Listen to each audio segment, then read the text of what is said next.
Masih di Satu Meja Forum, Pak Ahyar, Pak Amin terakhir mengatakan bahwa ya silakan kalau ada pihak-pihak yang mau menggugat, saya siap membuktikan bahkan akan membawa dokter spesialis, atau ini hanya pernyataan spontan atau seperti apa nanti kira-kira yang akan dijaga oleh Pak Amin terkait dengan pernyataannya? Oh iya, kami memang sempat mendengar atau melihat wacana dari Komdigi akan melakukan langkah hukum atau proses hukum. Ternyata bukan itu. Nah tadi saya sebelum acara ini memang langsung tabayun sama Bu Vivi, Bu sebenarnya gimana sih gitu. Dan sudah konfirmasi langsung dari Bu Vivi bahwa tidak ada wacana seperti itu mungkin salah kutip atau interpretasi gitu ya dari wartawan atau yang mengutip gitu. Itu memang kami lega dengan hal itu, dan memang secara peraturan itu Komdigi itu tidak ada legal standing lah atau hak dalam misalnya untuk menuntut Pak Amin dalam dan itu sudah disampaikan clear oleh Komdigi. Tidak ada urusan. Namun yang kami soroti memang dari sisi peraturan itu kami melihat ada hal yang menurut kami ini inkonstitusional, baik dari undang-undang undang-undang ITE-nya maupun dari PP dan Permennya. Jadi karena itu Anda akan insya Allah kami ya karena kasus ini juga kami ingin mengajak juga kalau misalnya ada yang karena hal seperti ini itu sudah tidak hanya kasus ini ya, itu sudah banyak bahwa kasus-kasus di mana opini itu kemudian di take down. Saya ingin berikan klasifikasi sedikit ya, mungkin untuk perbaikan kita bersama. Jadi menurut kami itu konten yang bisa di take down serta-merta oleh Komdigi dalam hal sifatnya pencegahan, itu mestinya konten yang sifatnya itu terang benderang itu melanggar hukum. Misalnya pornografi, judi online, kekerasan atau terorisme seperti itu. Itu kan kita tidak perlu proses persidangan, semua akan sepakat ini melanggar hukum. Namun konten yang sifatnya itu adalah pendapat, opini.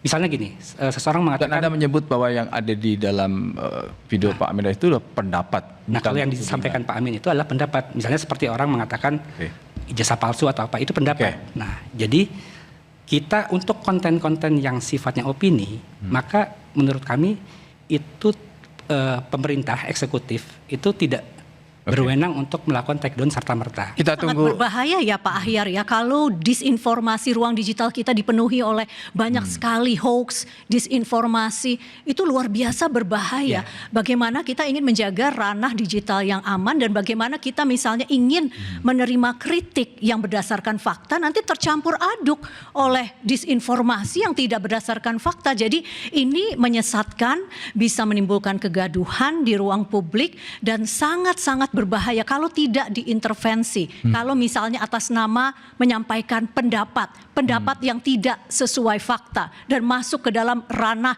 informasi yang tidak berdasar, itu masuknya ranah disinformasi. Jadi, tidak bisa juga dibiarkan kalau terlalu banyak begitu. Anda ingin mengatakan bahwa pendapat sekalipun juga harus benar-benar harus ada datanya. Kritik juga silakan, tapi berdasarkan fakta. Kami memahami niat baik Ibu, namun tadi kembali ke filosofinya, otoritasnya siapa yang menentukan itu fitnah atau hoax itu, menurut kami biarkan nanti itu jadi sikap Partai Umat yang akan mengajukan JR terkait aturan ini. Pasal-pasal ini. Pak Kiai ingin menyampaikan apa supaya kita ini tetap guyup, tetap terbuka, tetap baik-baik saja demi Indonesia, tapi tidak ada juga yang dirugikan karena menyampaikan pendapat ke publik itu juga termasuk perintah agama.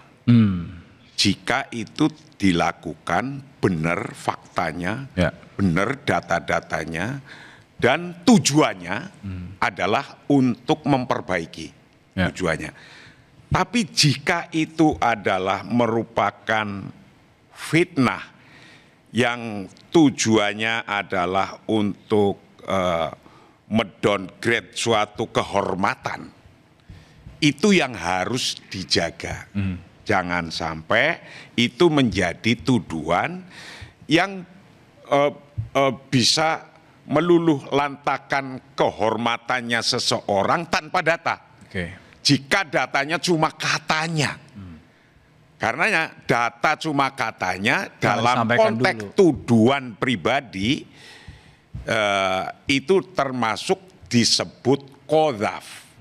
Lah ketika disebut qadzaf itu ada Qadzaf itu apa? hukumnya sendiri. Qadzaf itu apa? Itu menuduh Menuduh. seseorang tanpa ada data-data yang kuat, ada bayinah yang jelas. Singkatnya Pak Kiai mengatakan bahwa melakukan kritik, Nah, memberikan masukan ketika itu mau dianjurkan, melakukan tapi- masukan sesuatu, kritik sesuatu, lakukanlah dengan bijaksana, Oke. dengan baik, dan ada bayinahnya juga ada, data-datanya juga ada. Oke. Sehingga ketika diprotes kepada orang pun, ketika itu kita mengkritik sebuah kebijakan, jelas. Tapi ketika kita mengkritik atau menuduh seseorang, mana buktinya? Kan akan ditanya begitu itu. Ya. Maka itu juga akan jelas. Maka di sini dibedakan dalam konteks agama. Menuduh pribadi ada konsekuensi hukumnya. Tapi ketika mengkritik kebijakan, itu beda. Yaitu tujuannya Oke. untuk kebaikan. Kalau nuduh pribadi biasanya tujuannya untuk menjatuhkan. Oke. Ini. Ya, saya udah angkat poinnya. Mas Kurnia. Mas Yogi, baru-baru ini juga ramai ketika ada seorang akademisi namanya Ferry Amsari Ya. berpendapat dengan data yang berbeda dari pemerintah. Jadi data ini kalaupun berbeda Pak Kiai, bagi pemerintah tidak masalah. Contoh ketika itu dipermasalahkan ke kepolisian, apa kata pemerintah saat itu Mas Yogi?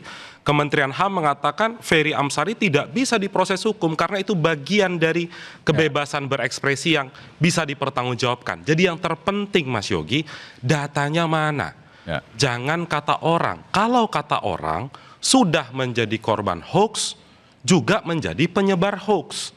Itu yang menjadi problem Mas Yogi. Dan ketika data itu diuji dalam ruang publik, semuanya dalam posisi setara. Ya? Jadi solusinya mari membaca. Itu, Oke, Mas Yogi. oke.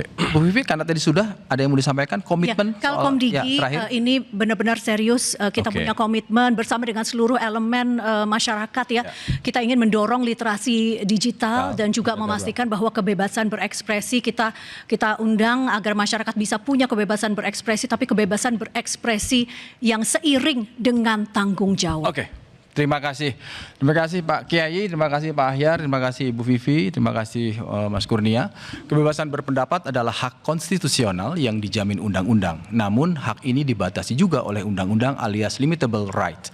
Esensi kebebasan berpendapat harus dijaga, yaitu adanya ruang dialog yang setara dan kritik konstruktif. Bukan penghinaan pribadi tanpa bukti, apalagi disertai hasutan dan ujaran kebencian. Semua pihak termasuk pemerintah harus menjaga ruang integritas publik karena kita perlu kebebasan berpendapat demi terus adanya kritikan dan pengawasan publik.